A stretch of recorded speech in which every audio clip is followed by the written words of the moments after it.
You ask Tiger to solve. This deals with linear equations with one unknown. The final result is x equals 42.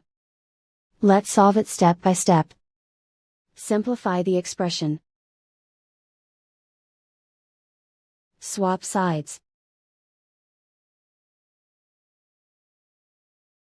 Isolate the x. Multiply both sides by 3. Group like terms. Multiply the coefficients.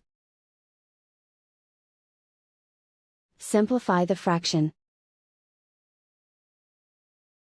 Simplify the arithmetic. And so the final result is x equals 42.